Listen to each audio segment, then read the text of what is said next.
Good afternoon po, good afternoon mga kabengbeng. Isang mapagpalang araw po sa ating lahat.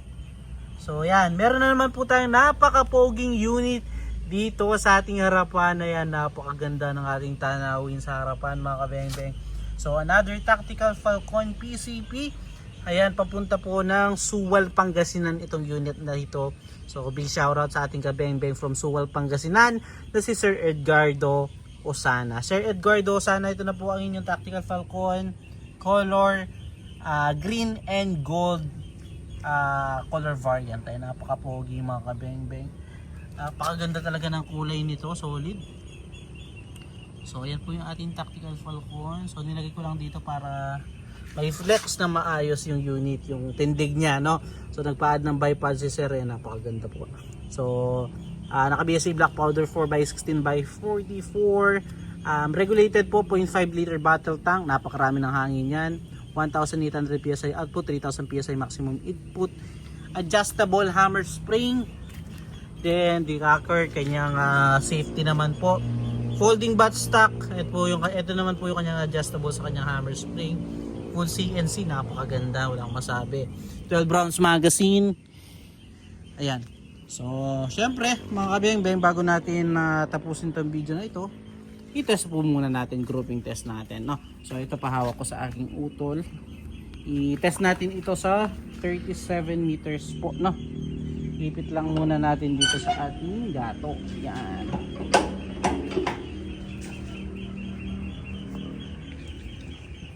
So, ito po mga kabengbeng.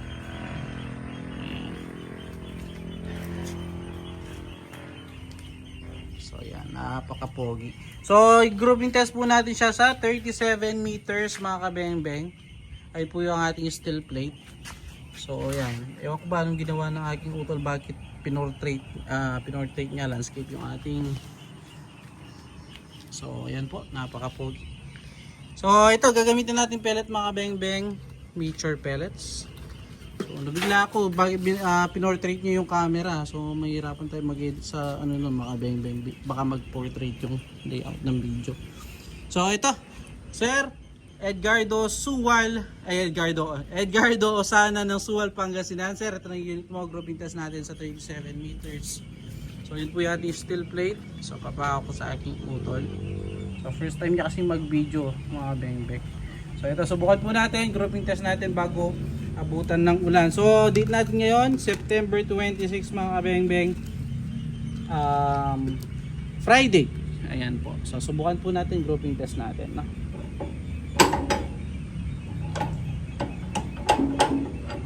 Yan lang natin. So yeah. So the moment of truth mga kabengbeng, Sir Edgardo Osana ng Suwal, Pangasinan. Ito na po ang unit. First shot po tayo.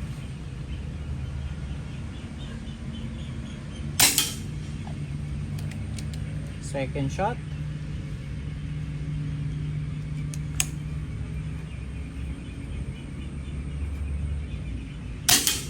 Grabe yun, sir. Pellet to pellet po.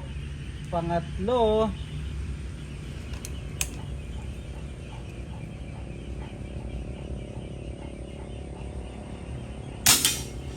Pang-apat. Halos di po lumalaki yung ating groupings, no? Napakagandang tumama. Pang-lima.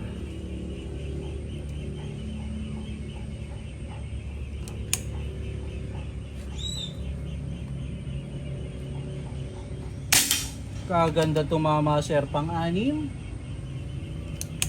So 37 meters po yan, ha? Pang-pito.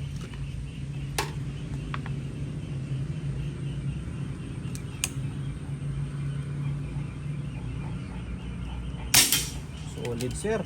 Pang-walo.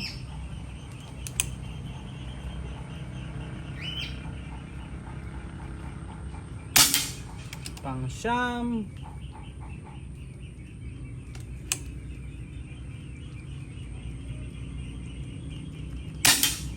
At pang-sampu. Ganda tumama, sir. So 10 shots po, nakita nyo naman sir. Ayan po, 37 meters mga kabeng-beng. So Sir Edgardo Osana, ayan po no sir. So nakita nyo naman po. So hindi tayo ngayon makapunta doon mga kabeng-beng, malambot yung lupa. So yun, nakita nyo naman sir, 37 meters, napakaganda tumama sir. Napakalakas din po. So yung kanyang power sir, nasa 4.2 pa lang. Ayan. So pwede palakasan yun sir, pero pwede na yun. Ito na naman natin, okay na siya doon sir. Then tuning pa yung barrel niyan, mas gaganda pa po yung patama niyan pag ginamit natin sir. No, local pellet pa po yung ating ginamit. So salamat po Sir Edgardo Osana ng Suwal, Pangasinan. Salamat po. So yan, paintay na lang po unit again mga kabeng-beng. Peace out po.